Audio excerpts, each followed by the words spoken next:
So if someone offers me $1 billion to sit here and say, hey, the new D&D movie, fucking awesome, I would take it in a heartbeat. You goddamn right I would. I wouldn't even be ashamed of it.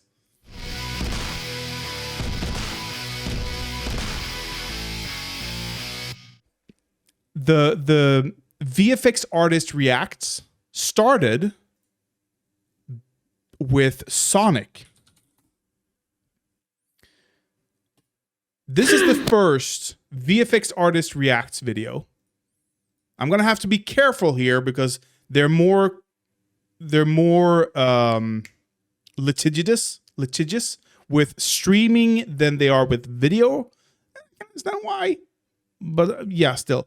So this video, like, they're just giving their honest opinions. They're looking at this, and they're just essence of the character, reacting like I do, like a lot of live streamers do. One frame you'll have that reflection, another frame gone. And you can see their passion. Here's the thing. We're a team of thieves. Yeah. I can't show that too much. Oh, I didn't want to. Is among us. The fly. So this is the druid character. It's pretty sweet. Okay, so here starts the reaction. Oh my god, I'm getting Bollywood vibes now. Yep. Oh, what the? Wait, did he polymorph from Among Us? Where did you see Among Us? a fly to a rat?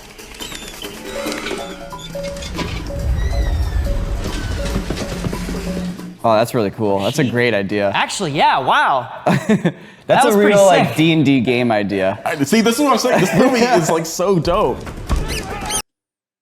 Let's D&D movie tomato. Really? I've heard bad things about this movie. Really?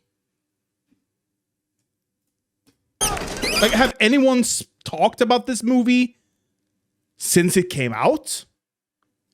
Why is it so high? I haven't seen it myself, mind you. So I might just be wrong here. But yeah, 7.3 makes more sense than 90%, in my opinion. I know there has been at least rumblings of fuckery in Rotten Tomato. So...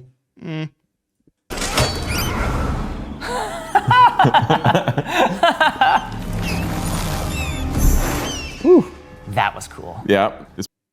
Was it?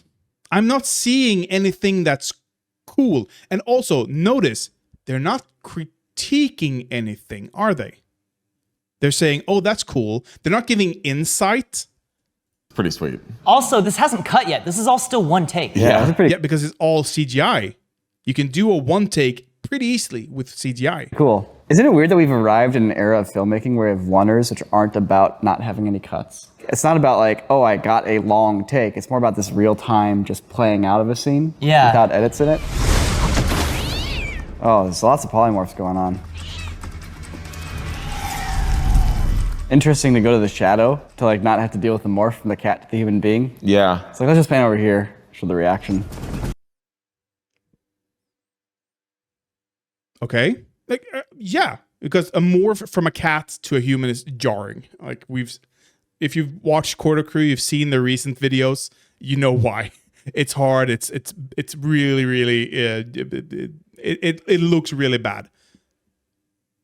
But okay, why are you watching this? What's the critique? What's the insight you're giving me here, Corridor Crew? Where's the analysis of what's going on?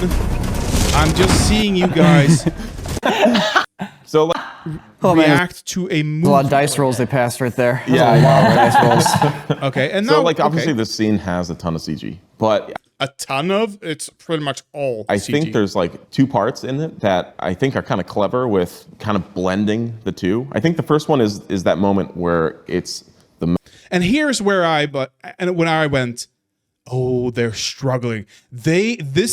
I guarantee it. I 100% guarantee they got paid, or No, I stand by it. They probably got paid to watch this because it's pretty much just an ad. They're not disclosing it, and if they didn't get paid, it's for the search engine, the SEO. But it's just boring to watch. Everyone in America loved D&D. I worked at a theater when it came out, and people were going nuts about it. Really? You worked. I'm guessing you've seen the movie then? What is the movie about? Like, I've seen the original D&D movie. It's horrible. I know it's not that. But it feels that when I'm just looking at the commercials for them, the trailers for it. I'm not seeing what's so special, why I want to watch it. I don't like D&D, the role-playing game, the TTRPG. It doesn't do it for me. It's just you just roll dice, and there's a lot of text on specifically whatever thing. There's no role-playing in it. It's not role-playing. It's role-playing. Mouse sneaking into the suit of armor. So this is full CG here, obviously. Yeah. And that's full CG. And then I think there's basically right as they get to the foot of that, that's where it transitions into that practical shot. So if you're shooting this, do you have her in the suit of armor? I would. And then paint her out, basically? Yeah, in the way her face kind of So they watched the entire sequence to talk the about helmet this. implies that that's just a kind of a 2D composite effect. Yeah, you can see it's I can do that. That was what I was thinking. Her face is probably there the whole time, and they just like painted out the face, replaced it with the inside of the helmet, Yeah, and they- then just like took a frame Yeah. of that face and just like shrunk it down. Like the way I would do it, I would have a blank plate behind, and I'd just remove her face and introduce her face, and remove her face and introduce her. Okay, but my friends, coworkers, and customers were going to see it multiple times. If that, I left that job and work at a liquor store. A liquor store sounds. Do you have discounts? You can kind of see it track a little bit weirdly in there. Like right there's a little bobble. Yeah. Like it's super minor. Yeah, so if she's actually in there walking and whatnot, but then, oh, now her face is gone. Well, it's also transitioning back to the full CG suit in the middle of that run, which is really well done. Like, you don't notice it at all. The transition point is definitely... Okay, so anyway, so they watched that entire sequence for. Through physics. I'm the director. I am God. And like, that's my favorite stuff anyways, is when it is feeling like a magic trick. And that sequence does that because you're kind of going... It doesn't do that anymore. 50 years ago, that was a magic trick. When they watch old movies and they go, how the fuck did they do that? That's what I like about this. When they watch new movies that do old tricks that are really, really simple to do these days, and they go, oh my God, that's so clever. No, it's not. Stop it. I feel like the only genuine commentary comes in during their guest videos. Also, they oh, sorry. It's hard. I have, okay.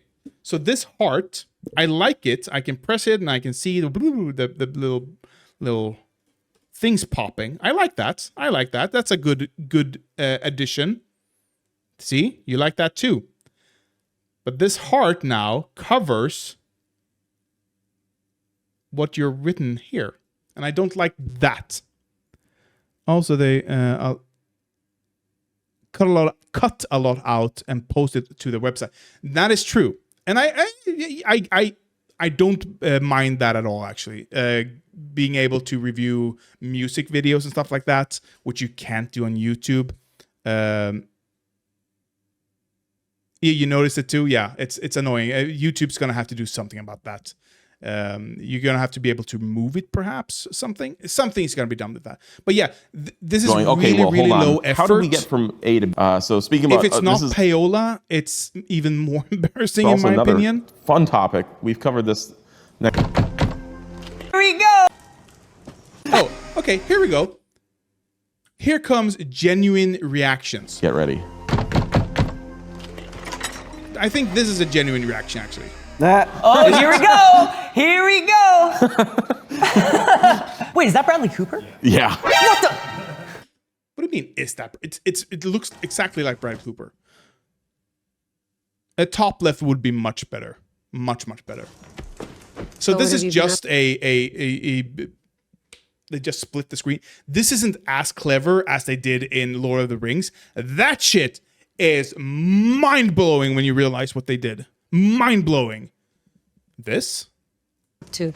There's a little bit of uncanny valleyness going on here. I have a feeling that most of this stuff is not actually forced perspective. I think they actually just composited It looks these composited shots. to me. Yeah, it's just two composited shots.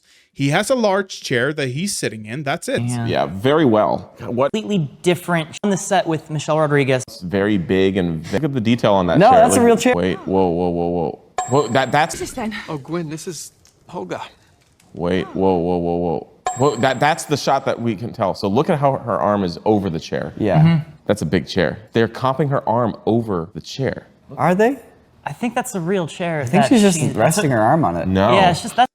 Okay, so anyway, the way they lit Bradley Cooper, he doesn't look like he's sitting in a chair or by a fight. No, he doesn't. He like that light is justified here. So, but it's nowhere else really, which I guess makes sense if the chair's there. But if light doesn't fall here, why does it fall here? Because he has this big fucking thing over here. So really, he should be lit up all the way here, shouldn't he? Like here, he should be dropping off to darkness. That's probably why he doesn't look like he fits in. That's a normal size chair. Unlike her, you can see she's got light all over here. I'm not sure she's standing up, but yeah, they justify the hair, but no, they don't justify it even here. And there's a big gaping holes here that he should be lit up by. Chair. No, she's And she's not a normal touching- sized woman. That's a real chair. And look at her little shadow from her wrist touching the chair. No comp artist would ever just What? Like, Let's see. Oh my God, you're right. I didn't catch that. Yeah. so those little details, like no comp artist is like, yes, let me comp in the tiny little hair from the corner of her wrist as a shadow. Maybe there is some insane genius out there who put the little shadow on a chair. Just have him interact with a big chair. This is why I want to watch it, though. It's a perfect speculation. And it really just comes down to, like, what do you think they did to achieve it? Don't we have the visual effects supervisor from this? Yes. Let's get someone from ILM to come here and settle it. Subscribe if you don't want. Okay, and then we can go to the real reactions. Like this. Here's a real reaction of them. Talking about don't mess with Soa. This is just funny. This is great. That's so well done. That's really well done. Like, do you see their reactions? Like, oh my, that is really well done. All right, this came out in 2008. How do you think they did this? The obvious answer to me is that he's attached to some sort of like robot arm. Okay, we don't have to see more because they're already like doing much more than they did with D&D. Like at the D&D video, all they did was like, oh, that's good, that's clever, they did this. It's a comp, okay. Here they go, oh, they probably had this, and then they did that, and then they're gonna show the actual result, which is him Doing it so that he's like so swimming cleanly on- going through the. swimming on a rig. There we go. Like this rig, which is just so he's actually doing it. Like they do stuff like that, but with the D&D movie, and that's not the first time I'm noticing it. They've done that with a lot of movies, modern new releases. Because how do they get the footage? Sometimes it's footage. I don't think the Bradley Cooper scene is publicly available when this movie came out. And they didn't use a cam recorded video, did they? No. They got that shit from the studio. And you don't get the videos from the studio if you're gonna shit on it. are you? That's why I don't like it. It reeks of insincerity. And I expect better from Quarter Crew. I expect better from YouTubers, period. Now I know that's a high bar to set. I expect more from YouTuber. And when I say YouTubers, I don't mean big corporate YouTubers. I don't mean corporations that have talking heads. I don't mean the Ben Shapiro, like big studios and stuff like that. No, I mean people who are scrappy. I don't like that they are going the same route that traditional media has gone. Traditional media had one thing, however, that made them not needing to go that way in the beginning. Because when you go back you watch Robert Ebert and the other guy, whatever his name is, when they review movies, they are completely honest about their thoughts on it. They are they will rip a movie apart if they don't think it's good enough. And the reason they could do that without retaliation is because there was no alternative. There was no other way of getting the word out. The studios had to rely on people who they couldn't pay off, or who wouldn't be paid off, at least, who were actual journalists. They don't need that anymore. They have YouTubers which they can pay, and they can treat to luxury vacations to Disney World to watch the new Star Wars movies a week early and get hyped about it. This isn't critique of Quarter Crew only. This is a critique of the industry as it is. I don't like that. We need to be better. There needs to be, and I know we won't be better. We will. And when I say we, I mean society. We will continue to take the easy route. And it is an easy route. It is simple. It is easy. I would take the easy route if I ever got the opportunity. Trust me. Oh, I could get a leg up on society? On my life? You bet I would take it. Anyone would take. Anyone who wouldn't take it is a liar. Here is $1 billion. For all my critique of TYT, they didn't do that. That's I have so much respect. I have a lot of critique of how they handle certain topics, like the trans topic, Anna apparently becoming a reactionary, a TERF for some goddamn reason. But the one thing that Cenk Uygur can lord over everybody else, you can never critique him of going for the easy money.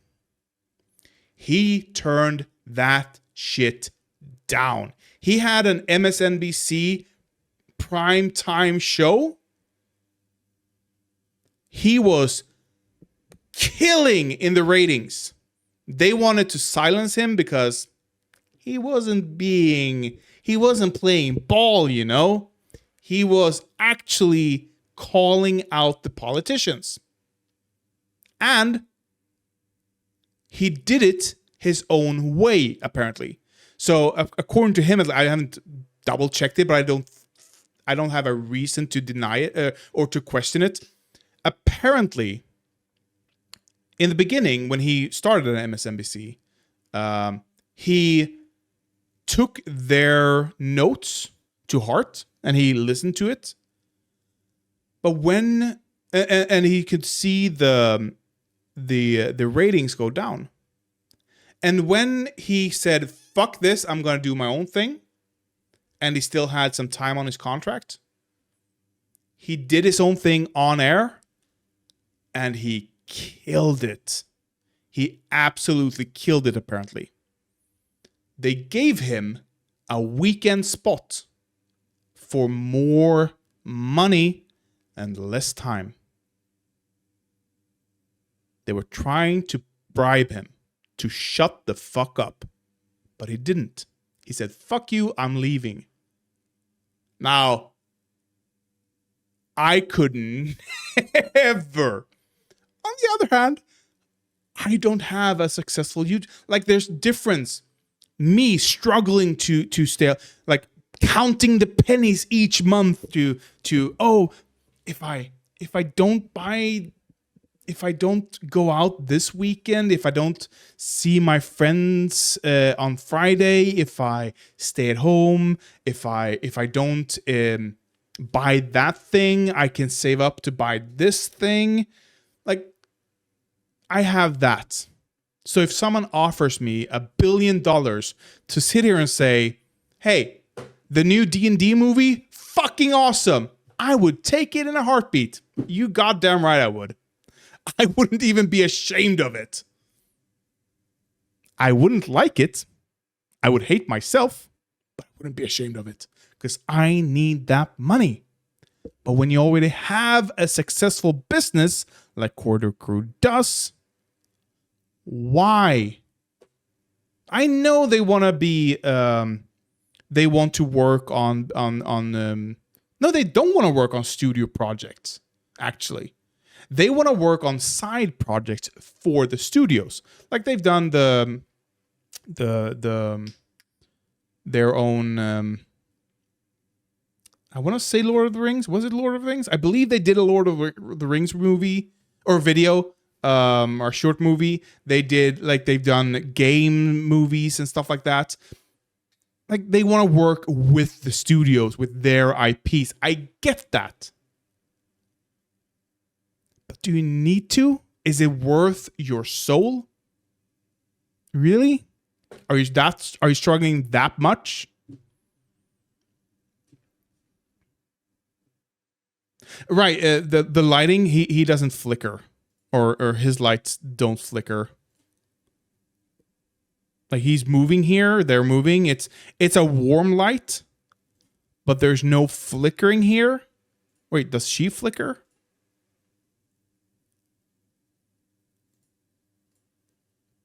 No, she doesn't flicker either. That's jarring. Oh, sorry, you didn't see that. You can see it here. Yeah, you can see she doesn't flicker either. So it's but yeah, there's no.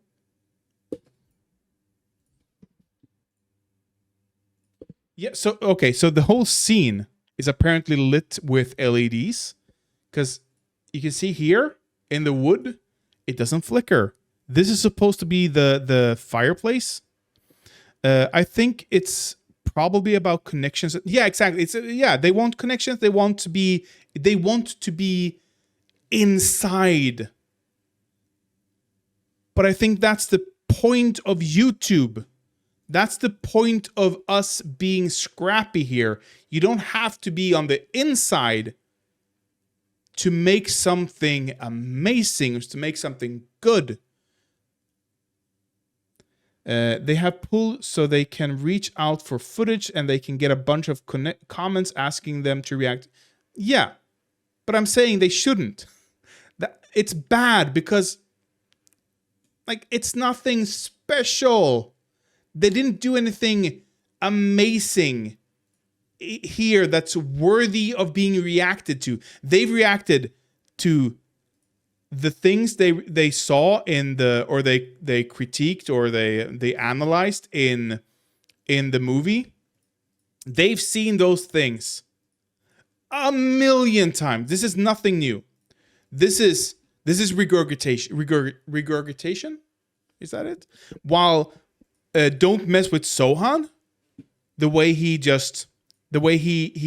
swims, they've never seen anything like that. Lord of the Rings, the perspective thing, and they move, and it's all the math that goes into that, and being able to react to that. They haven't reacted to that, or they have reacted, but like, that's a unique situation. The same with Thor: Love and Thunder. This is amazing technology, and they're so right in their critique of this. What they've done here, by the way, is have micro flickering LEDs all over, all around them, and they can shift. They can choose where the light is coming from on real life people. Thanks to that, because when human eye watches it, it looks just like normal lighting, but when you film in sync with the light, you can choose which frame you want to have. And that's amazing. And they're right that they don't utilize it enough in this video, but I think, or in this movie, which I also haven't watched. Oh, here, can we see it here? I think they just like their edge lights too much, you know? If you're going to develop, Yeah, you can see. Yeah, you can see here. Like, and that happens. Like, and they're right. Use it in a creative way, but they didn't. But that's a new and interesting way of doing things.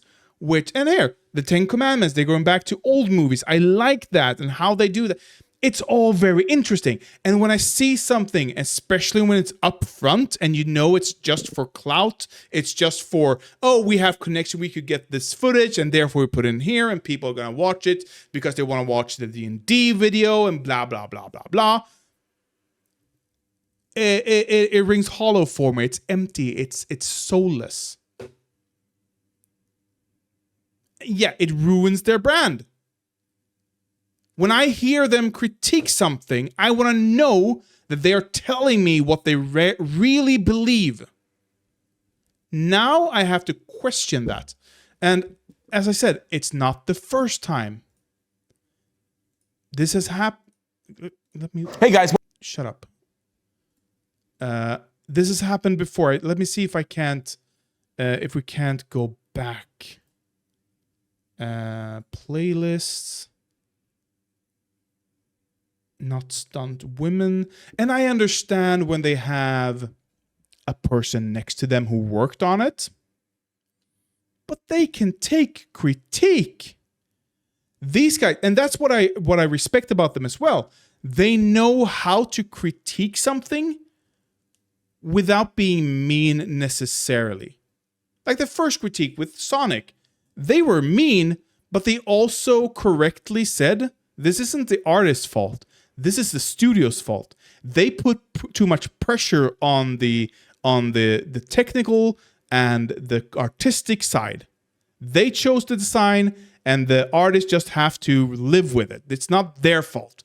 And they are correct in that. Or when they say, this is crunch, and yada yada. And when they had a person who worked on it, he confirmed it. He's like, yeah, it's not my best work, but we didn't have much of a choice. Let's see here.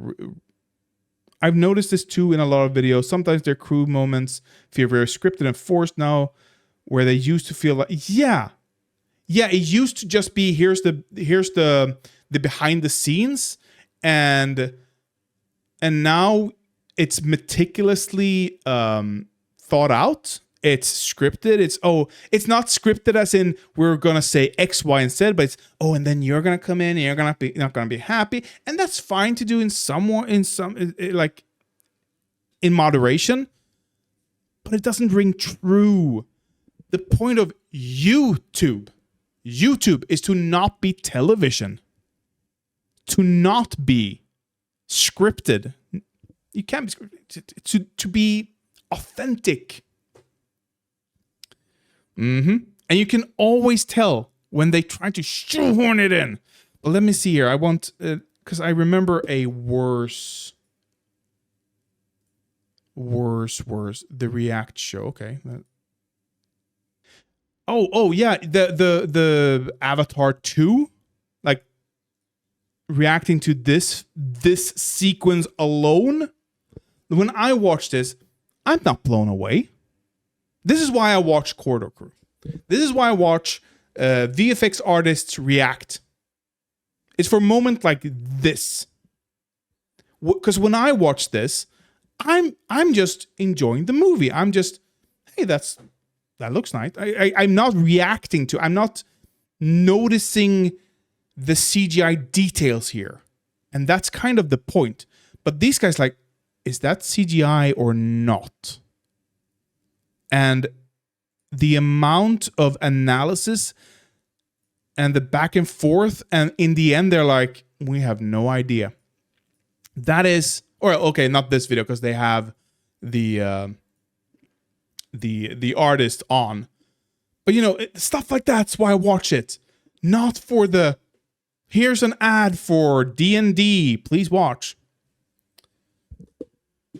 It's sad. It is really sad how corporate they become. That is the condensed, synthesized critique that I have of Corridor Crew, and it's sad.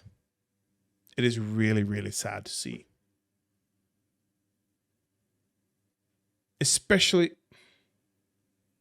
I wonder if Corridor Crew,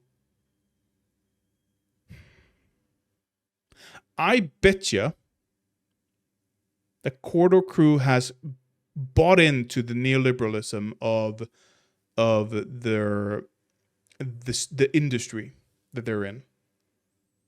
I wonder if they support the strike, because they haven't mentioned it, have they? I haven't heard them. I don't remember hearing them mentioning it. I know they don't like. They probably avoid it for political reasons, like they don't want to be political. But this is their friends. This is their colleagues fighting for their survival, for their. They rarely get political. Yeah, but this is so personal to them. And they sure they rarely get political. But they have like a trans employee, Natalie. They are VFX artists. They are writers, storytellers. They are movie makers. And I think it would go a long way. No, maybe not. Maybe not. They're not part of the industry in the same way. But I think it would be a good thing for them to actually stand up for the strikers and push for unionization or advocate for unionization in with VFX artists. Because that's the reason. Because okay. Yes, they should do that because not for political reasons, but for artistic reasons. Okay, hear me out here. Hear me out. They hate, or let's put it out another way. They love when you do use practical puppets, when you use practical effects. They did a video on The Thing. VFX artists react The Thing. Anyway, they reacted to The Thing, and they compared between the original and the new one, and they commented on how much better the alien looked in the original compared to the new one, I remember. But now I can't find it. The only way to gauge their politics is to pay attention to the background stuff in their video. Yeah, exactly. And it's not much. And I don't expect them to be political. But this is such a... Have you ever played a Secret Hitler? There's a moment in that game where if you're good at the game, which me and my friend, I've played that game hundreds of times. I can play that forwards and backwards and in my sleep. And me and my friend have played together probably 90% of those times, usually together with kids. And there's a moment, so me and my friend have a rule between each other that we can't say, I know you're a fascist because we've played together so much. I just know it, and you're fascist. Because we see each other, and it's impossible for us to lose when we're on the same team, pretty much. When we're on the same team, it's almost always impossible to lose. But when we're liberals, it's always like, oh, if you fuck me this time, I'm gonna fucking kill you. Sometimes we manage to fool each other, and I love those times, but it's very, very rare. Anyway, there's moments in that game where it becomes so obvious who's a fascist and who's not. It is super obvious what a fascist would do and what a liberal would do at certain times. That if you go against it, you are absolutely a fascist, you know? There's a switch. There's no longer any ambiguity, and the game, if you're good enough as a liberal, the game is over. Like, you can just remove those people from the game. And that switch happened in US politics on January 6th. There is no longer any ambiguity. If you're a Republican, you're a fascist. Or you support fascists. There's no ambiguity there. It's post January 6th. Pre-January 6th, there could be some ambiguity. Sure. There could be some ambiguity. There are local Republicans who are good people and do the right things, stuff like that. And I'm sure a lot of those good local politicians who are Republicans, like was it Georgia, where they refused to find 14,000 votes for Donald Trump? Like, those people, like, oh, if I could, I would change party, but they can't because they would lose their next election, guaranteed, because the voter is. So it's a self-interested thing, probably. Anyway, there's a shift there. And anyone who doesn't explicitly oppose it, I am writing off as a fascist. Or a collaborator, at least. And the same goes when it comes to unions. Like I said, they watched The Thing. I think the video might be gone. It might have been copyrighted or something. But they watched and reacted to The Thing and saw, why does it look so bad? And the reason for it was because there was no grounding to the alien. They made a complete CGI alien. They on set, apparently, they had was not a ventriloquist, someone who's not a gymnast. What is it called? A contortionist. They had a contortionist on set, but they didn't use their movements, apparently. And looking back, they had a real puppet.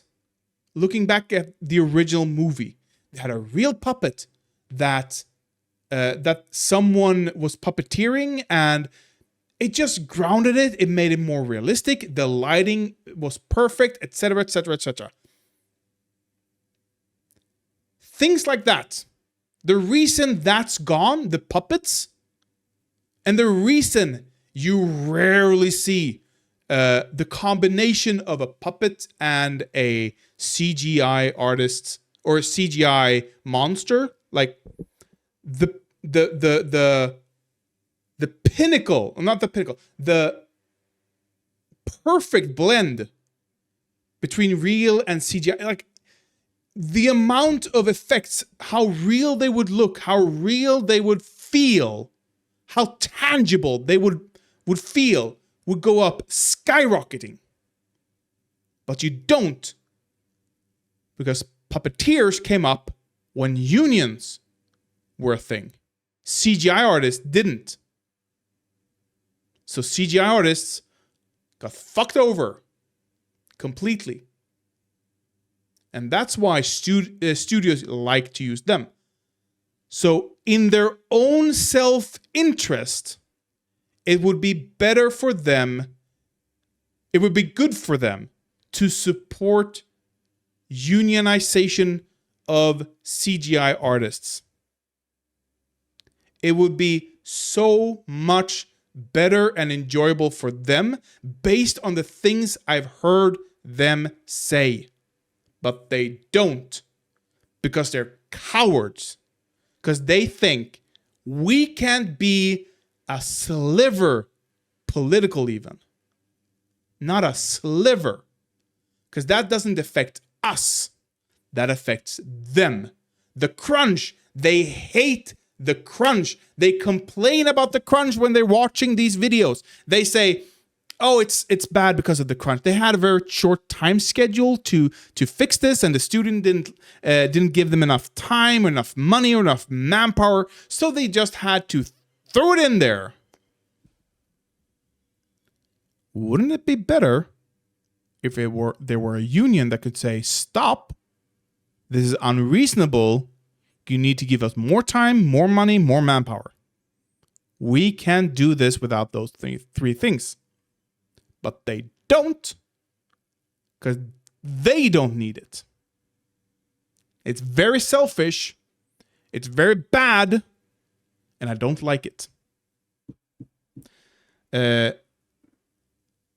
and they paint it all over with CGI. They just remove the contortionists completely instead of using it, instead of painting over it.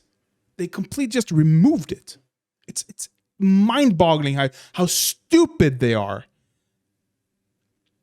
Yeah, right. They did speak up during BLM. That's right. They did speak up during BLM. Corridor Crew BLM. Probably because they have, or did they back then have black employees? Oh, of course. Now, when I Google Corridor BLM, I get nothing, of course. But yeah, so it's... We need... I know they don't like to be political. But there are certain things that aren't... It is political, but there are certain things that shouldn't be political. And those things... No matter what you do, you still need to keep true to. You still need to be able to speak out about. You still need to be able to fight for. And they can do it in their own way.